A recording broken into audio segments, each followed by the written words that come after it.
Ahí voy, Doc. Es que no me deja abrirla en el celular, entonces voy a abrir la computadora.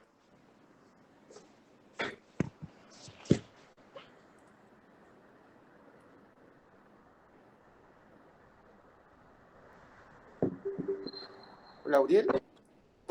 Un favorzote. De ese niñitos de las que vi, de celulitis, ajá, el de la carita le dejamos de favor Cefuro y de la niñita de la pierna, pura Clinda. ¿Sí? Ya le abrí el ojo y sí mueve. Ya vi que ya se fue el doctor, así que pues ya ni modo hasta el lunes, pero que le eche una revisada, pero sí mueve el ojo. Ajá. Seguro 150 y la Clinda 40. Gracias, sí, bye.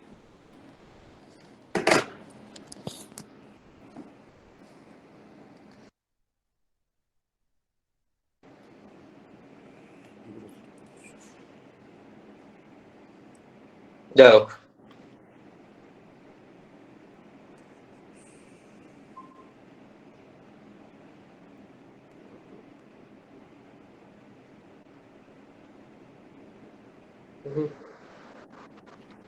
No Sí, está, no la veo. No se ve, Mario. no está en PowerPoint, ¿verdad, Doc? Es PDF. Es PDF, sí. Ok, perfecto. Entonces la presento aquí.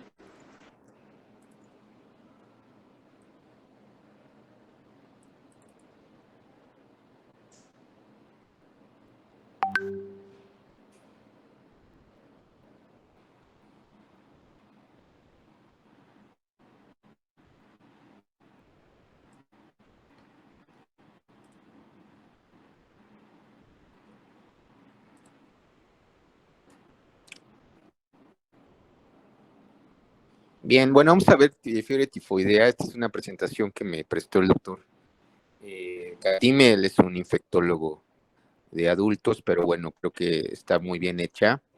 Dale la que sigue.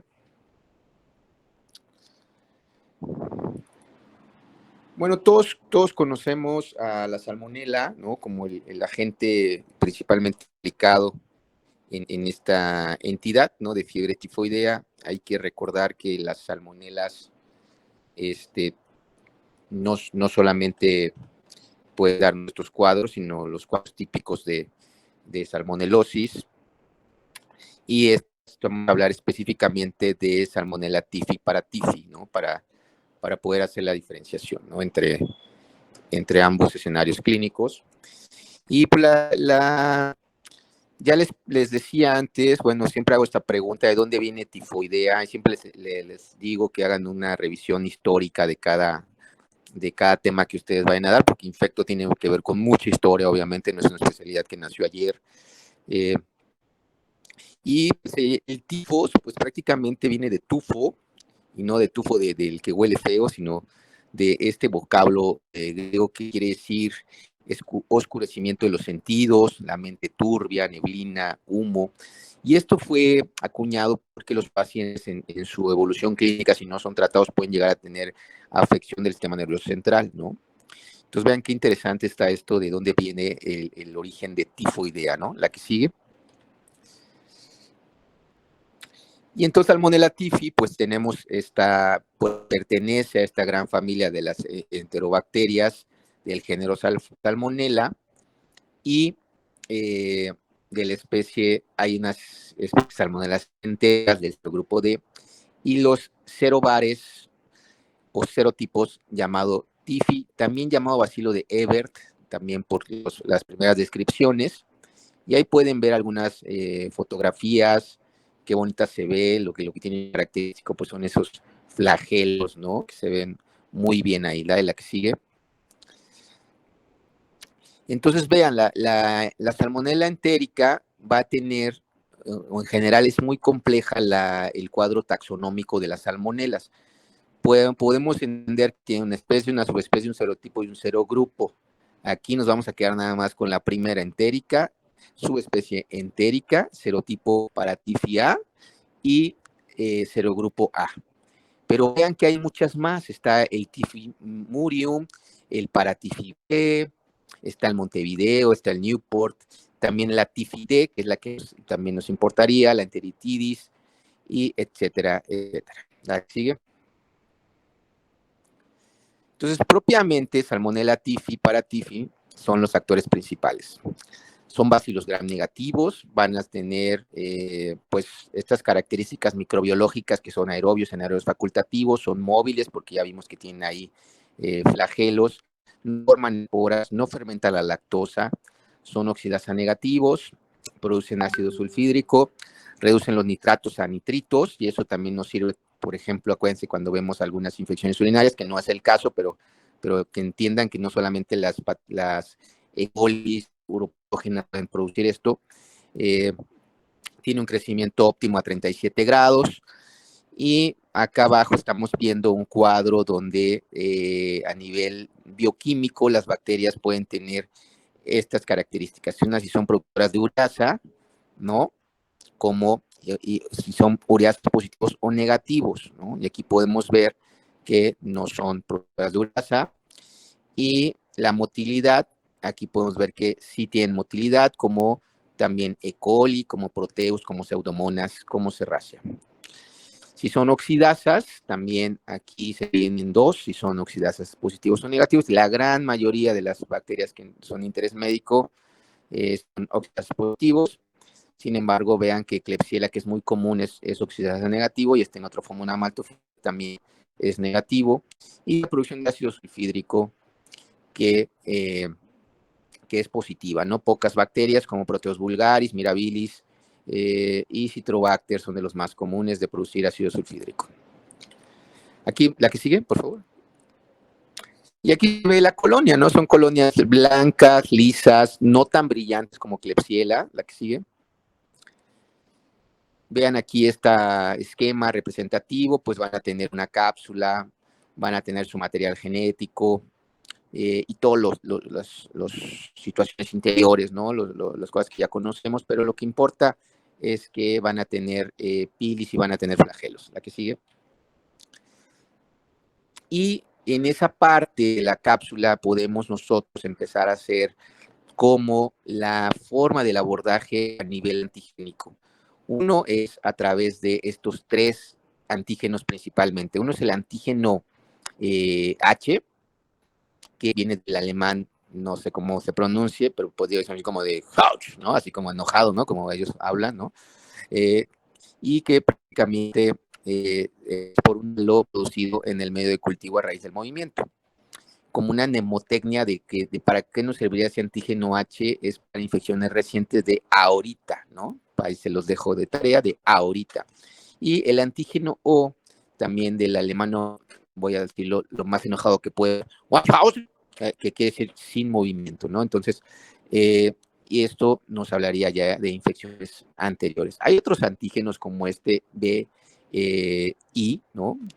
Que son antígenos capsulares también, pero no lo vemos, que claro, que confieren virulencia, pero no lo vemos al momento de hacer las reacciones febriles.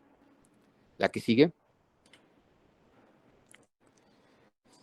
Y pues aquí tenemos esto, ¿no? Ya vemos como más detalle el antígeno O.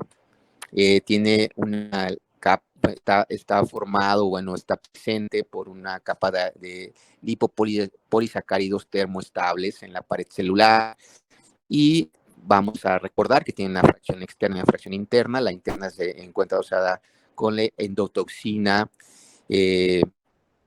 y la fracción externa es la responsable de la especificidad serológica, como les mencioné hace rato, ¿no? Aquí podemos ver la representación de la pared bacteriana, donde acuérdense que existe un espacio periplásmico y una membrana externa.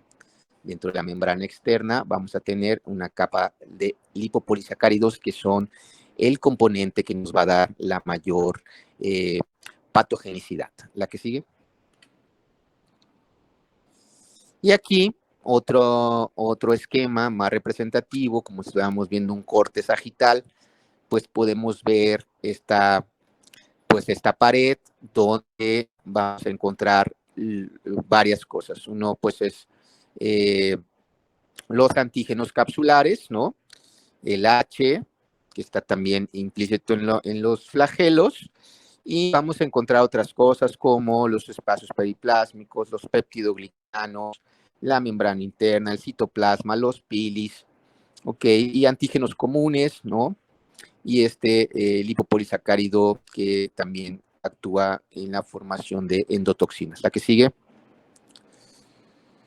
Y entonces, pues el antígeno H lo vamos a tener presente en los grupos prácticamente D, ¿no? Porque vean que en el grupo A no vamos a tener, por lo menos el O9 no va a haber, pero sí el O2. Esto ya son como mucho más detallado, que la verdad es que no quiero que se lo aprendan, pero que entiendan que todos los grupos van a tener antígeno H. Por lo tanto, no todas las bacterias, hablando específicamente de Salmonella, van a poder ser, la reacción febril va a poder ser útil para testear todas, solo para serogrupos D principalmente. La que sigue.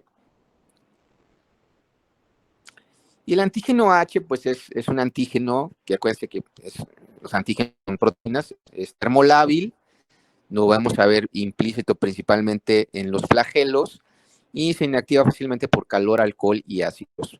El antígeno VI o B, pues nada más que sepan de qué se trata para platicar con la novia en el Starbucks, pero que en realidad para la cuestión diagnóstica, pues no lo vemos en la práctica, ¿no? Va a ser también un antígeno termolábil, capsular, que confiere virulencia, que le protege contra la acidez gástrica, que acuérdense que son formas de evasión del sistema inmunológico, las barreras físicas, previene opsonización mediada por anticuerpos, aumenta la resistencia al peróxido, y también le ayuda contra la resistencia a la activación de la vía del complemento, la vía interna, acuérdense que hay varias vías, y la resistencia a la lisis mediada por el complemento, inhibe la fagocitosis por neutrófilos. Entonces, todo esto, factores de virulencia, hace que evada el sistema inmunológico, y por eso son bacterias invasivas que a veces acabamos necesitando un mielocultivo para poder hacer el diagnóstico final. ¿Que sí?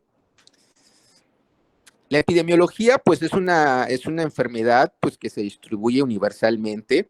La alta endemicidad pues, tiene que ver con países pobres, por supuesto que estamos nosotros ahí, ¿no? Aunque los políticos quieran hacerles pensar que es otra cosa, México en realidad es un país pobre, ellos son ricos, por supuesto, porque viven de muchos privilegios, pero nosotros que somos ciudadanos de pie, ¿no? Pues sí estamos pobres, ¿no? Por eso podemos tener fiebre tifoidea. La que sigue. Y pues también esta distribución mundial de fiebre tifoidea, pues pueden ver que prácticamente son todas las Américas, todo África y la gran parte de Asia, ¿no? Los países europeos, anglosajones, Australia, pues por ahí se salva, ¿no? Así que si alguien tiene pensado irse a vivir a Finlandia, puede abandonar la sesión y no hay ningún problema, yo lo perdono, ¿no? La que sigue. Si los que se quisieron quedar en la charla y van a vivir en México, pues sigan poniendo atención. Aquí vemos la epidemiología en cuanto a las resistencias antimicrobianas. Vean cómo en países como nosotros, pues podemos encontrar la enfermedad endémica, y en algunos otros ya hay una alta resistencia multidrogo, ¿no? Es decir, ya ninguno de los fármacos pueden ser útiles, ¿no? O resistencias intrínsecas como esta que vemos en rojo, ahí en las Indias, ¿no? Como el ácido nalidíxico. La que sigue. Ahora, la patogénesis pues tiene que ver con varios factores. Uno va a ser el factor huésped, que es decir, algunos escenarios que favorecen el sobrecrecimiento. Por ejemplo, el estar dando inhibidores de bomba de protones, que va a inhibir la acidez gástrica, pues vas a favorecer que la salmonela pase por el estómago sin ningún problema, porque pues no va a haber ácido gástrico. Y es muy común que todos los doctores pongan así como receta de cajón a todo paciente que ingresa a una terapia intensiva o incluso a cualquier sala de urgencias, su omeprazol. Antes de existir la ranitidina, acuérdense que ya se descontinuó, pero bueno, ahorita les encanta el omeprazol, lo ponen así, aunque tengan 2 horitas de ayuno, ponle omeprazol, ¿no? Como receta de cocina. Pero bueno, ya que ustedes sepan medicina, pues estoy seguro que no harán esas cosas. Peristaltismo, enfermedad inflamatoria intestinal, neoplasias gastrointestinales, todos estos son factores de huésped. Claro, las cirugías, claro que la microbiota está por uso indiscriminado de antibióticos.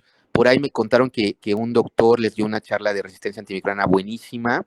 Y entonces, claro, hay que tener en cuenta que todos los doctores salen con una cosa como el James Bond, ¿no? Con licencia para matar, y ellos tienen licencia para matar indirectamente con el uso indiscriminado de antibióticos.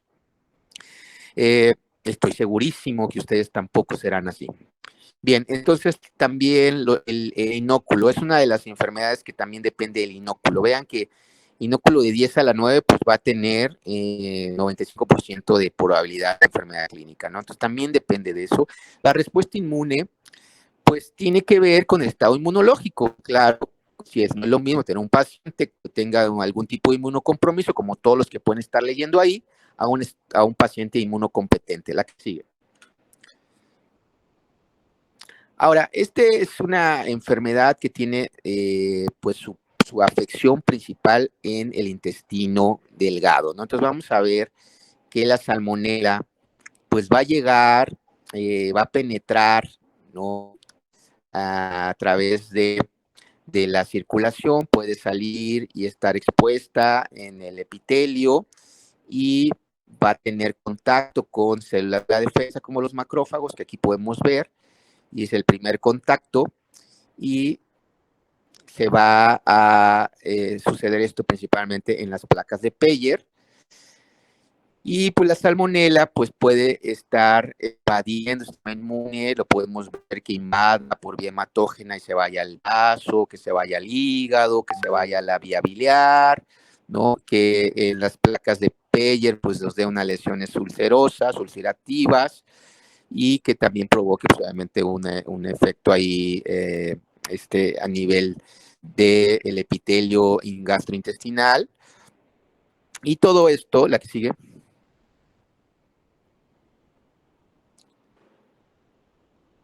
vemos traducido pues en esta pieza anatómica, estas lesiones, así tipo botón, una hiperplasia linfoidea, la que sigue, y vamos a ver que la clínica es un periodo de incubación que es largo hasta 2 meses, con una mediana entre 3 semanas. Puede tener un inicio insidioso, podemos tener un evento diarreico que recordar, y lo voy a insistir mucho, existe como la salmonelosis, ¿no? Entérica y la fiebre tifoidea. Entonces, los pacientes con fiebre tifoidea pueden tener diarrea transitoria, sí, pero no es lo que predomina, su nombre lo dice, es la fiebre. 10 a 20% de la diarrea, síntomas clásicos 50%, y la duración de la enfermedad en los pacientes no tratados son 4 semanas. ¿Por qué no más? Porque pues, se mueren, ¿no? Después se mueren, ¿no? Ok, la que sigue.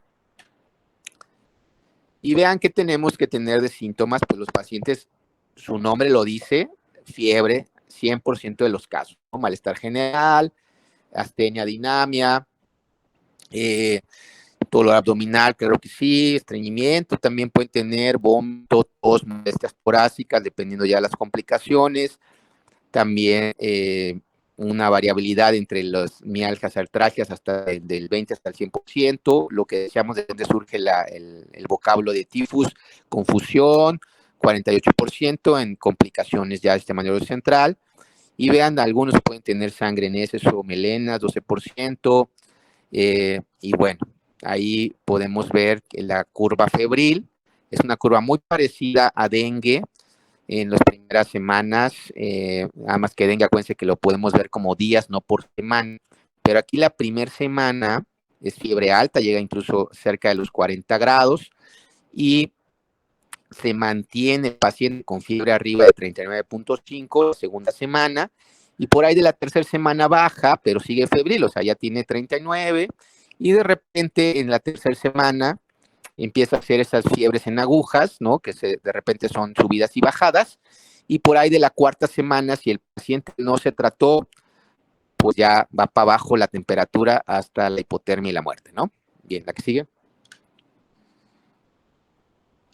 Y pues, ¿cómo podemos nosotros, ya les he dicho, hacer como una semiología de la fiebre? Pues, acuérdense que las fiebres tienen diferentes formas, ¿no? De presentación. La fiebre intermitente, la fiebre remitente, la fiebre de recaída, o la fiebre bifásica y la fiebre continua.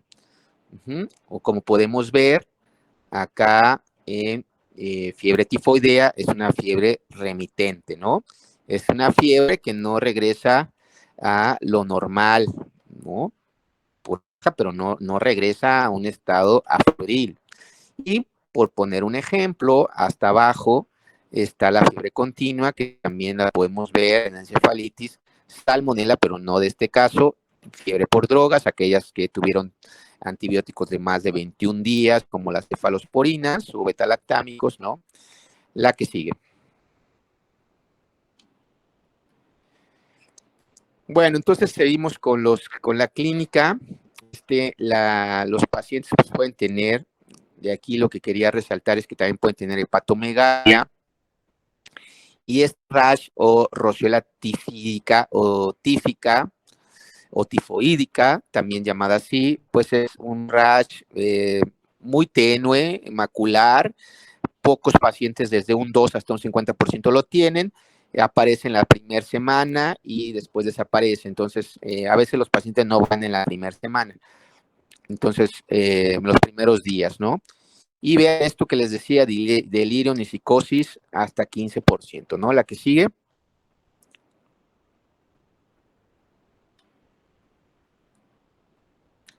Ok, la rosuela típica, pues son esto, ¿no? Vean, ahí se ve como muy tenue, no se ve bien la imagen, pero pues es maculopapular, les decía que aparecen entre la primera semana. Y bueno, también aquí dice que se extiende hasta la tercera semana. Yo la verdad es que no he visto después de la primera semana. Desaparecen 2 a 5 días. Pueden creer que sea una embolización bacteriana, y muestra de la lesión pues podemos cultivarlos y obtener la salmonela. La que sigue. Y aquí tenemos algunas imágenes, ¿no? O sea, por ejemplo, estas lesiones, pues la verdad son muy inespecíficas. O sea, si tú no tienes ojos acá con que hayas leído del tema, pues no, se te van a ir, ¿no? Se te van a ir las lesiones. La que sigue. Vean, muy tenues, ¿no? O sea, insisto, es como para diagnóstico de viejo lobo de mar, ¿no? Porque si no, pues si apenas lees una cosa cada 1000 años, como los estudiantes de la UAM, pues no, pues por supuesto que se te van a ir los diagnósticos, ¿no? La que sigue. Y hay otra cosa que se llama el túligo, que es este material, aquí lo estoy señalando. Bueno, no estoy señalando, pero aquí donde ven el labio hay una manchita como negrita, es un material oscuro marrón que se deposita sobre la mucosa de los labios, encías y dientes. Se llama túligo. La que sigue. ¿Y qué pasa con la enfermedad? La primera semana, pues sabemos que es un paciente que va a tener fiebre alta, escalofríos, cefalea, tos y astenia. Aquí los diagnósticos diferenciales, pues se nos vienen a la mente, pues puede ser dengue, puede ser influenza estacional, ¿no? En la segunda semana ya tenemos dolor abdominal, diarrea, estreñimiento, exantema y delirio, vean, postración, bradicardia, hepatomegalia, esplenomegalia. Vean cómo cambia de una semana a otra, ¿no? La tercera, pues ya complicaciones, y entre ellos incluye la perforación gastrointestinal o intestinal. Y en la cuarta, pues ya con tratamiento, pues se supone que se resuelven los eventos. Sin embargo, el paciente puede tener recaídas o quedar como un portador crónico o la muerte si no se trata. La que sigue. Y estos son los estudios de laboratorio. Vean que la mayoría van a tener, 30% puede tener leucopenia. Por eso es un diagnóstico diferencial con dengue, ¿no? Igual van a tener en algunos escenarios neutropenia, linfocitosis, eosinofilia, pandemia, anemias, trombocitopenia, que igual nos puede encajar también con dengue, aumento de la velocidad de sedimentación. En algunos casos, en niños, afortunadamente sucede leucocitosis en los primeros 10 días, y después podemos encontrar perforación intestinal y por lo tanto una CID, ¿no? La que sigue.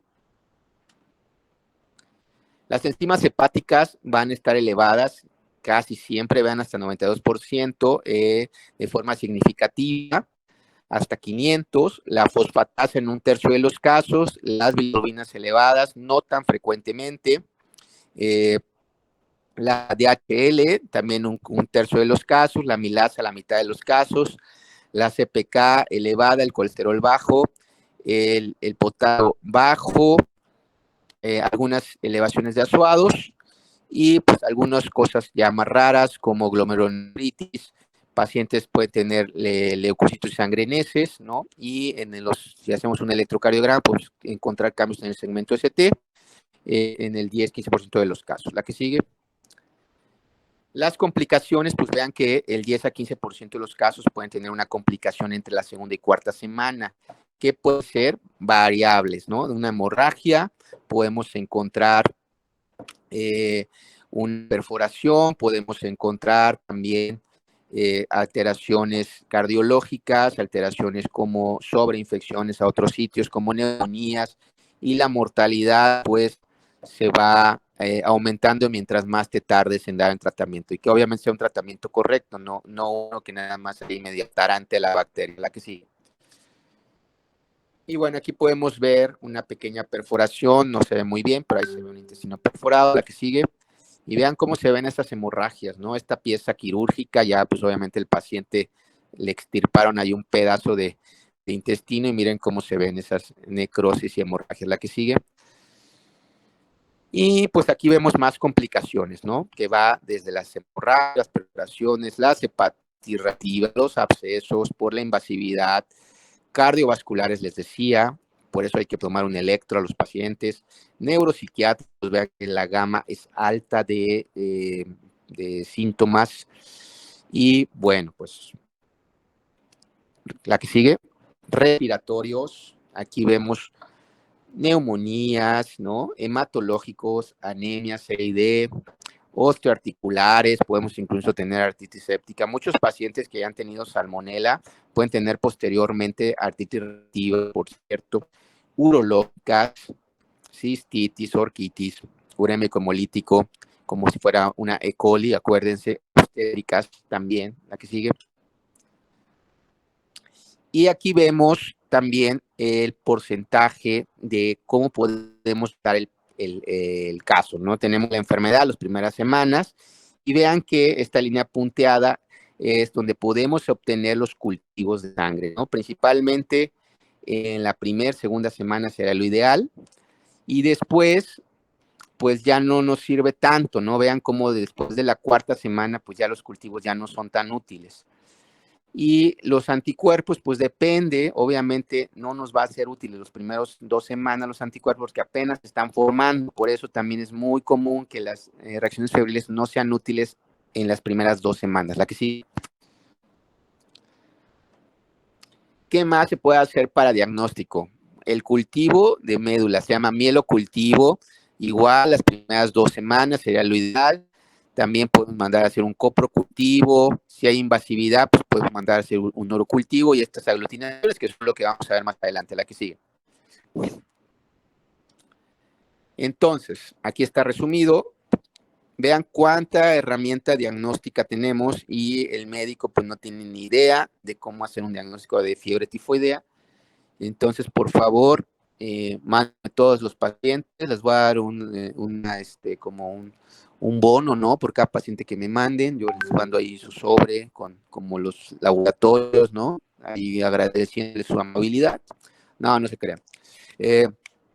Pero sí, mándenmelo, no sean gachos, porque los demás van a ser como chivo en vidrería. Y vean que, entonces, diagnóstico gold estándar, quédenselo grabado, cultivos, principalmente en sangre, que es lo más fácil que podemos tener. Las primeras 2 semanas sería lo mejor. La médula, pues tendrías que hacerle un mielocultivo, es algo muy invasivo. En heces también después del cuarto o quinto día. En los niños puede ser la primera semana 60%, en adultos 50%, o en adultos 75% de positividad en la tercera semana. El cultivo de orina, pues si estamos sospechando de una complicación, y otros más raros como secreciones bronquiales, articulares, duodenales, la que sigue. Bueno, entonces la positividad de esto de los cultivos, pues también depende, ¿no? Depende el momento que se obtuvo. Vean que no todos los pacientes van a tener una positividad, y mucho más todos los que han sido multitratados previamente, la que sigue. Y bueno, finalmente, ¿qué es lo más común de los médicos generales que pidan reacciones febriles? El médico general, pues le encanta pedir esta cosa, y la verdad es que ni siquiera sabe interpretarlo, ¿no? Para ser honestos. Y ahí tenemos a Vidal, ¿no? Vidal fue este bacteriólogo que le debemos pues prácticamente este test. Y aquí tenemos los anticuerpos que ya mencioné. Bueno, son antígenos, pero son anticuerpos contra el antígeno o el H y el V o virulento, ¿no? Tenemos la detección temprana, como les decía, el O de ahorita, ¿no? Es el que se detecta más rápidamente después de la semana, el H después de la segunda semana.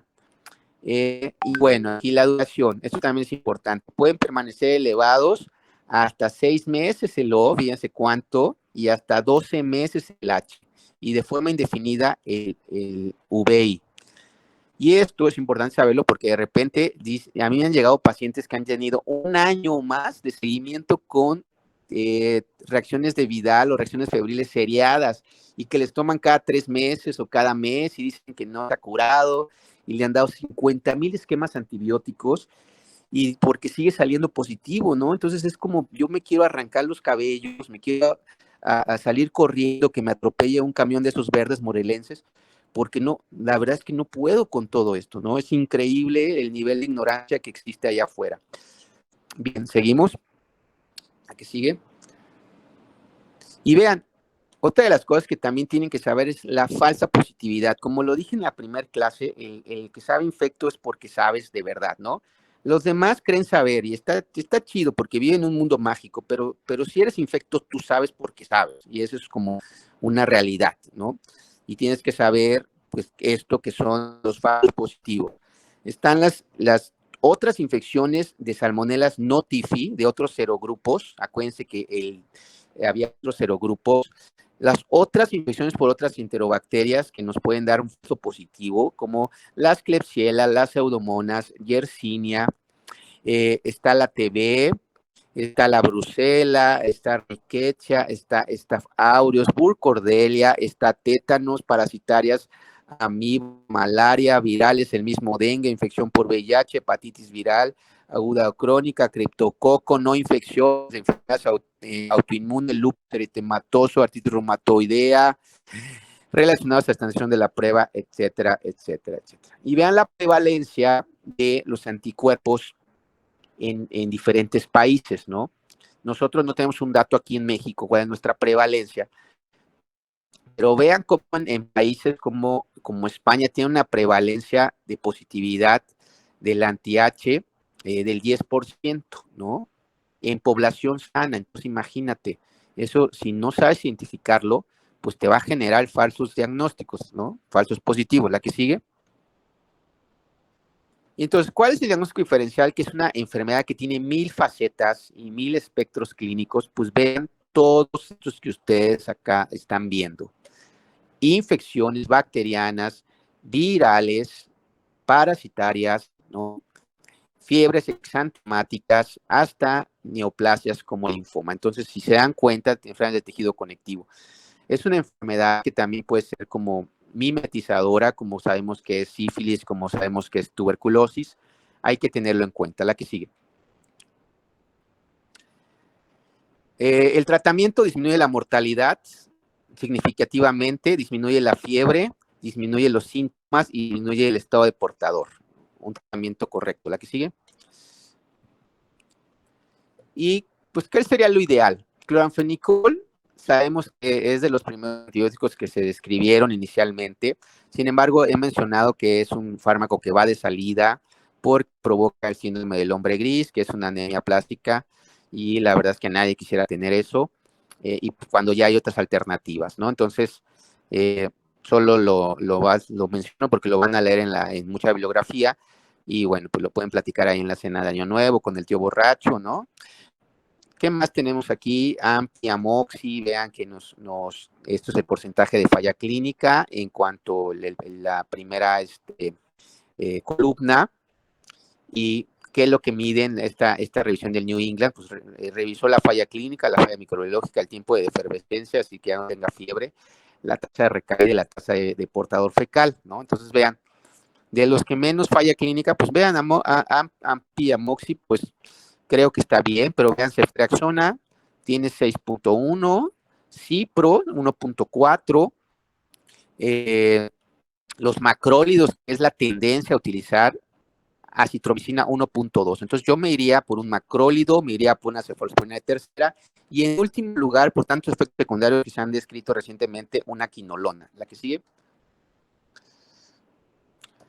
Y aquí tenemos pues las rutas de administración. ¿De qué depende? Probablemente si es un paciente que está delicado, que ya vimos que tiene un montón de complicaciones, pues se tiene que tratar intrahospitalariamente y ahí el acceso debe ser intravenoso.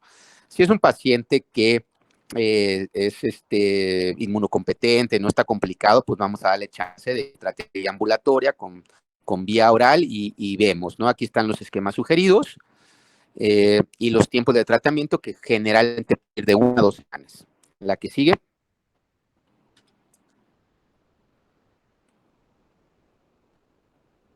Y bueno, la no complicada, esta es otra revisión.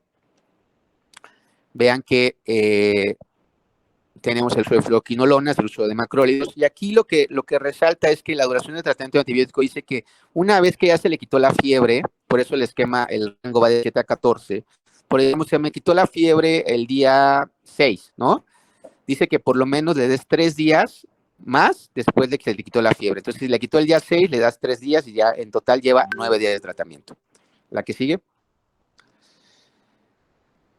Vean, aquí tenemos para la severa, ¿no? Para la severa, aguas, porque ya vimos que se complican muchísimo, ¿no? Los esquemas se pueden alargar hasta 3 semanas, esquemas ya combinados, ¿no? Y vean, aquellos pacientes que ya tenemos alguna afectación del sistema nervioso central, se ha sugerido el uso de un esteroide para disminuir esa inflamación, ¿no? Del sistema nervioso central. Lo que se utiliza habitualmente es la dexametasona y que ha disminuido pues, la mortalidad de manera considerable. ¿La que sigue?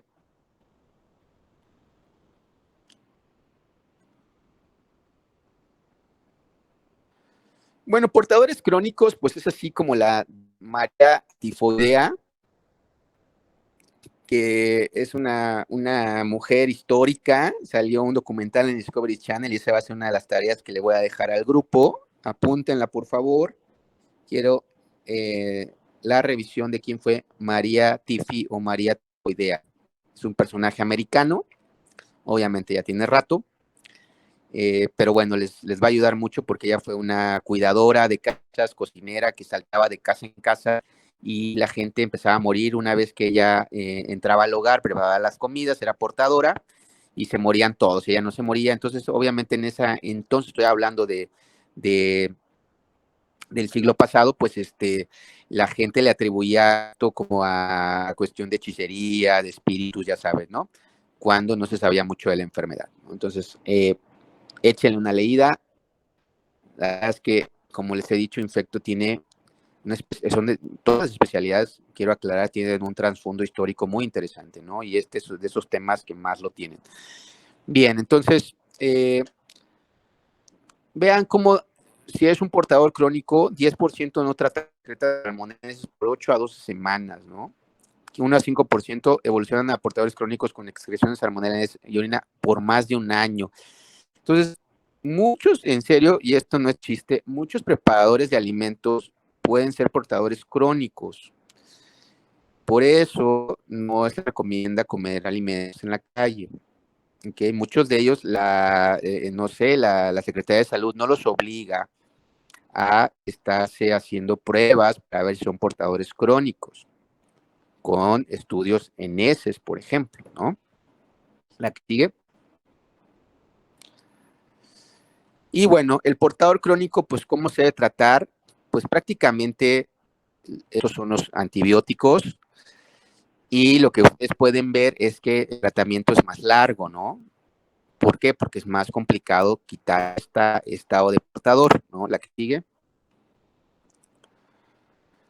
Y las recaídas, una vez que tienes un paciente que mejora y después otra vez enferma, pues se considera una recaída y es la repetición de los síntomas de 1 a 2 semanas después de haber terminado el tratamiento y que también pueden permanecer hasta 70 días, ¿no? Puede aparecer hasta 70 días post tratamiento, o sea, no necesariamente las primeras 2 semanas, ¿no? Son menos severas, son más cortas que el evento inicial y generalmente no ocurre una tercera o segunda recaída, ¿no? Y el tratamiento debe ser igual al esquema indicado inicialmente. Sin embargo, vean que aquí consideran colecistectomía.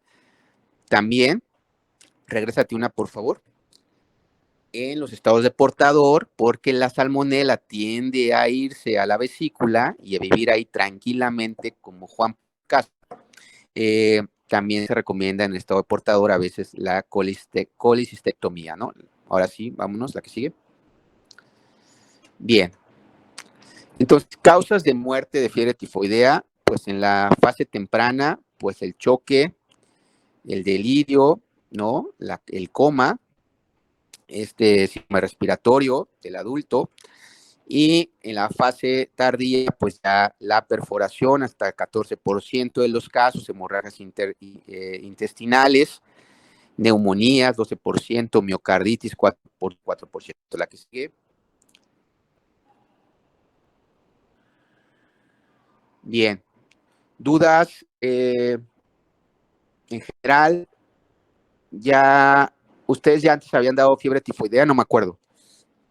Dimos una introducción, Doc, la semana pasada. Una introducción del tema y luego, ¿por qué ya no terminamos? No, sí, pero, o sea, lo dimos de manera general. Sí dimos el subtema, Doc, pero lo dimos como generalidades, no tan a fondo. Ok, bueno, está bien. Pero bueno, ya la impresión, la idea de la enfermedad ya cambió. Sí, Doc, tengo una duda. Aún en los casos de cronicidad, aún sin sintomatología se hace la colecistectomía. O sea, si no hay colelitiasis, ¿se hace? Claro, o sea, el estado de portador no necesariamente tienes que tener colelitiasis. Okay. El estado de portador quiere decir que tú estás documentando la bacteria de manera, ya sea en sangre o en heces, ¿no? Y el paciente no tiene síntomas y puede alojarse en la vesícula sin que tenga piedras, ¿ok?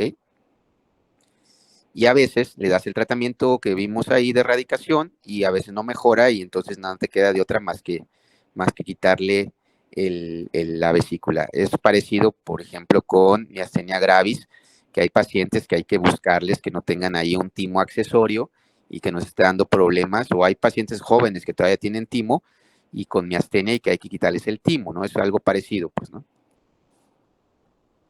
Ah, ok. Y bueno, tengo otra pregunta. Es que en un artículo del NSBI decía que la primera línea del tratamiento era ciprofloxacin, o sea, una fluoroquinolona, que ya no se usaba tanto, bueno, otros antibióticos por la resistencia, entonces que era de primera línea la fluoroquinolona, pero entonces es dijo ampicilina, no me acuerdo. No, o sea, ya vimos el cuadro comparativo tanto de la resolución clínica como microbiológica, y la verdad es que no hay muchas diferencias significativas en el uso de una u otra, ¿no? Vimos lo del porcentaje de falla clínica y porcentaje de falla microbiológica, ¿no? Entonces, veíamos comparado Amoxi 5.1 a 11.9 de porcentaje de falla clínica y comparado con Cipro, que tenía 1.4 a 3.2. Es decir, claro, les va mejor con Cipro, pero lo ideal, y estos son estudios ya viejos, lo ideal actualmente es un macrólido que les va bien, tienen menos días y menos efectos tóxicos. Podemos usar en la vida real acitromicina, podemos usar cefixima, podemos usar, y en tercer lugar, yo dejaría las fluoroquinolonas. Esa sería la recomendación, porque incluso en pacientes pediátricos, acuérdense que no se debe usar ya quinolonas, ¿no? Se ha asociado con ruptura espontánea del tendón de Aquiles, lesiones del cartílago de crecimiento, y en pacientes adultos se ha asociado con miocardiotoxicidad. Entonces, aguas con las fluoroquinolonas, no son un dulce, y la mayoría de los doctores internistas les encanta el Evo, el monofloxacin, o sea, les encanta, viven para hacerlo. O sea, en las mañanas se despiertan y están ansiosos, están temblando y su esposa les pregunta, ¿qué tienes, mi amor? ¿Te sientes mal? ¿Te cayó mal el café? ¿Por qué estás tan nervioso? Y dicen, no, lo que pasa es que ya quiero indicar una levofloxacina, quiero llegar a indicarlo. Y esa es la realidad, pues, ¿no? Bien, ¿alguna otra duda? Yo, Doc, perdón. Sí. Yo dos cosas. La primera, bueno, por lo que he encontrado es que la primera semana tiende a observarse la fiebre en picos. ¿Si es así o es por lo general? Bueno, o es como una estadística. Y ya a partir de la segunda ya se vuelve continua. O no es como tal una... Bueno, esto ya lo vimos en la charla. A ver, ¿a quién le contesta, Mario? Que empiezan los picos hasta tercera, ¿no? Pero entonces en la primera tampoco. O sea, ok. O sea, la primera semana lo vimos, hay una gráfica. Sí. Es una fiebre sostenida de alto grado, es decir, de 39.5 para arriba. Casi llega a los 40, no llega, pero casi, 39.5, 0.6. Y así es, así empieza, digamos, como al final de la primera semana, se mantiene en fiebre alta de 39.5 la segunda semana, y después de la tercera, ya cuando empieza la tercera semana, baja a 39 y puede bajar incluso a 37, y luego con picos como agujas puede subir de 37 a 38, luego vuelve a bajar a la febrícula, y luego vuelve a subir a 39, sí, como si estuvieras viendo un electrocardiograma. Pues. Ok, entonces va a ser al revés, entonces, perfecto. Y la otra cosa, Doc, no me quedó muy claro lo de IgO y el antígeno BI, por ejemplo, ahí, no, lo del antígeno H. O sea, es como similar como en la hepatitis, por ejemplo, que en el IgM, si es aguda, obviamente va a estar representada, pero si es ya crónica, es con el IgG. O sea, aquí pasa lo mismo, con IgO va a ser crónica, o cómo. No, o sea, los antígenos, lo que tienen que llevarse de moraleja de este tema es que no pidan reacciones febriles, o sea, no las pidan a menos que tengan a alguien a la mano que les ayude a interpretarlas. Y lo vimos porque el antígeno O se eleva entre el sexto y octavo día de la enfermedad, pero puede durar elevado hasta 6 meses. Y el anti-H puede elevarse entre el octavo y el 12º día y puede mantenerse elevado hasta un mes. Entonces, por eso, y el anti-VI, pues ni siquiera se testea, o sea, no te lo reportan. Por eso, no es para nada útil estos estudios, ¿ok? Ya. Y ahora, no mencioné, pero hay unos países que sí existe la vacuna contra pues esta entidad. Sin embargo, en nuestro país pues no tenemos a la mano una vacunación. Pero en los pacientes vacunados sí podemos tener afectados también esta combinación de anti-O, anti-H. Por ejemplo, para el O para el O no influencia la vacunación, y para el anti-H sí influencia la vacunación. Okay. Entonces, la moraleja es: no pidan fracciones febriles, pidan cultivos. Ya vimos que en qué momentos es lo ideal para los cultivos, que puede ser la primera, segunda semana, cultivo de sangre, y ya van a tener ahí una aproximación que debe ser el gol estándar, los cultivos, principalmente sangre y médula ósea. Perfecto, gracias, Doc. Listo, ¿alguien más? Doc, dijo que el cloranfenicol se está descontinuando, se cortó, ya no escuché por qué.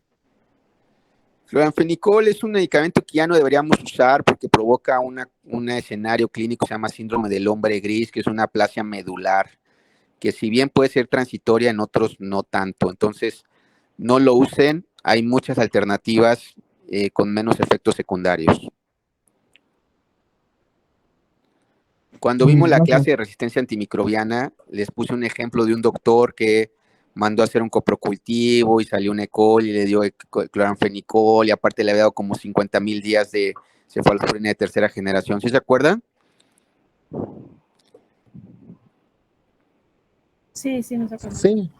Ah, bueno, pues ahí también les mencioné lo mismo, ¿no? Que no deberíamos usar cloranfenicol. Y cuando vean que lo indican, generalmente son doctores viejos, ¿ok? Que tuvieron sus épocas doradas usándolo y pues ya se quedaron acostumbrados a usarlo.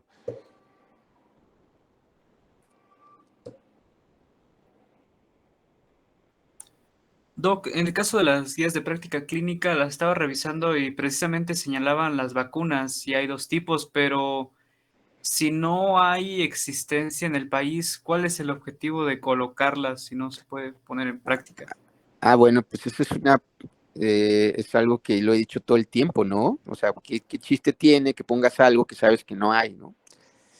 Sí, buen comentario. Lo que yo quiero es este pensamiento crítico, y todo aquel que hable en contra de la guía de práctica clínica va a ganar mi amistad de inmediato. Así que bien por eso.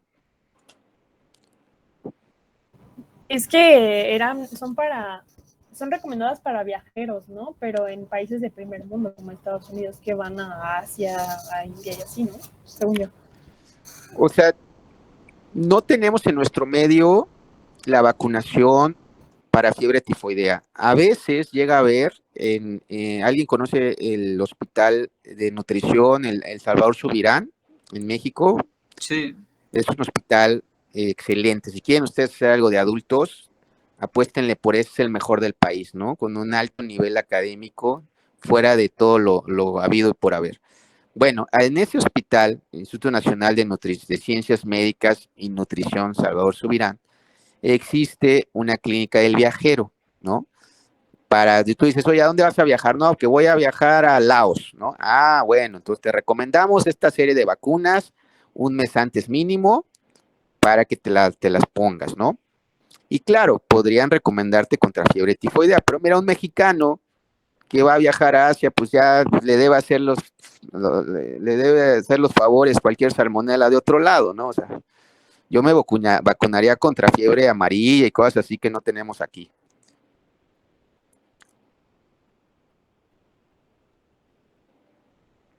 ¿Listo? Pero en nuestro medio no tenemos esa vacuna, ¿eh? Creo que sí la puedes mandar a comprar y bueno, claro, implica costos conseguirla, pero digamos de manera rutinaria, nuestro esquema nacional de vacunación, nuestros hospitales, pues no lo tenemos, ¿no? Y claro que existe la guía de práctica clínica para fiebre tifoidea, lo cual no la quise mencionar, porque pues es una guía pues ya vieja. Si ustedes se meten a revisarla, aquí estoy justamente en la hoja de la edición, y pues desde el 2009, ¿no? Estamos en 2023, imagínense, no se ha actualizado. Y de hecho la gran mayoría tienen esa fecha, 2009. Pero bueno, muchas cosas no han cambiado. Eh, Prácticamente la esencia de la enfermedad en cuanto a la forma del abordaje, el diagnóstico debe ser el mismo. Aquí lo que quisiera que se llevaran es que es una enfermedad que tiene muchos espectros clínicos, dependiendo de los estadios, que es una enfermedad que se puede complicar de manera importante, que es una enfermedad que deja portadores, que es una enfermedad que eh, hay que tratarla oportunamente, que es una enfermedad que el diagnóstico está mal dirigido habitualmente con estas reacciones febriles que no deberíamos de pedirlas. Acuérdense que las reacciones febriles son más. Ahorita hablé de la reacción de Vidal, que estamos hablando específicamente de esto, ¿no? Salmonella tifi paratifi, pero las reacciones febriles incluyen reacción de Hudlesson, que es para Brucela, y incluyen OX19, que es para Rickettsia. Son pruebas de cribado que nos ayudan a tener una idea general sobre si el paciente puede tener esa enfermedad, pero no son los goles estándar, ¿ok? Es cribado. Bien, ¿alguna otra duda? Sí, Doc, dime el síntoma. ¿Eso es verdad o no? No te escuché. Que la enfermedad redime al segundo día de tratamiento. ¿De línea o remite? Ajá, ¿La enfermedad remite al segundo día de tratamiento? ajá, encontré que eso decía que en cuanto se trata, al segundo día redime la infección. ¿Eso es mentira? Sí, claro, o sea, la infección tarda en desaparecer, tanto de forma clínica como microbiológica, ¿no? Podemos tener una media de quizás 5 días, ¿ok? Entonces no es así como, así al otro día como faringitis por estreptococo, ¿no? Eso no sé dónde lo habrás leído, pero no es así.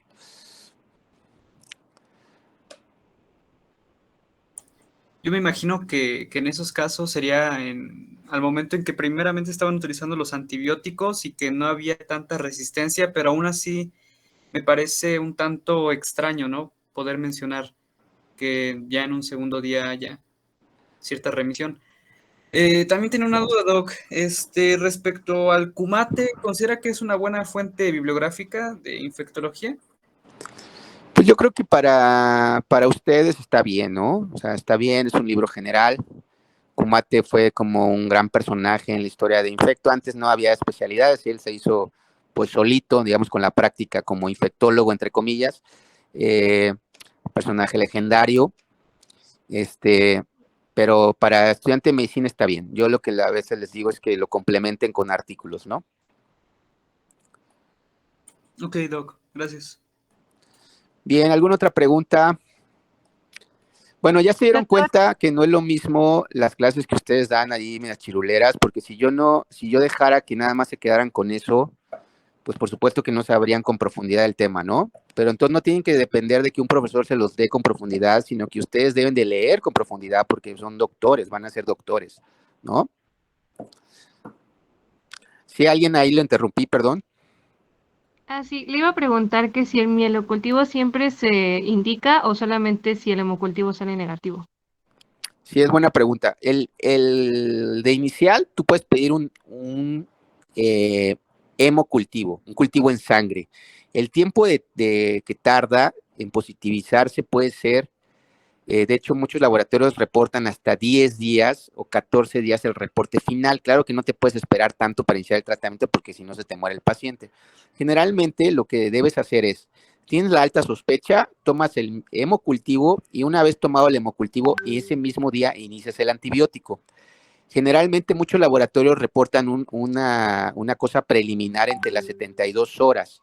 Te pueden decir que va creciendo un bacilo gram negativo y con eso ya puedes orientar a que sí vas por ahí. El mielocultivo lo reservamos en pacientes que justamente han tenido hemocultivos negativos o que de entrada son inmunocomprometidos. Les tenemos que pedir, si tenemos la alta sospecha, ambos, tanto hemo como mielocultivo. Ok, gracias. ¿Sí? Bien, ¿alguna otra duda? Doc, no es duda, pero el doctor Baldomero le manda saludos. Muchas gracias, el doctor Baldomero es de los pocos buenos médicos que tenemos.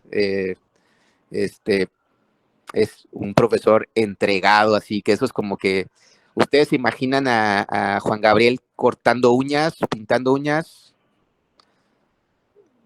¿Sí? ¿Se imaginan a Juan Gabriel ahí en una estética? No. No, ¿verdad? O sea, Juan Gabriel nació para ser Juan Gabriel, ¿no?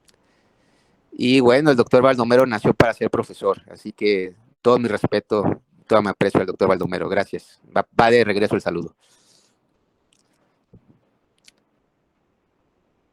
Bien, pues si no hay más, nos vemos la próxima, a ver si ya nos vemos el viernes, no sé si sea presencial o no, dependiendo si hay bloqueos, si hay amenaza de masacres, y a ver qué nos toca esa semana, ¿no? En este mundo loco y socarrón.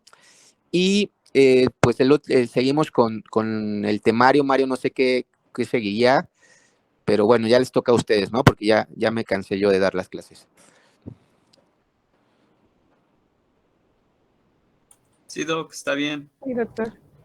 Órale, pues nos vemos la próxima semana. Tengan buen fin de semana. Gracias, igual. Gracias, igual, Doc. Chao, chao.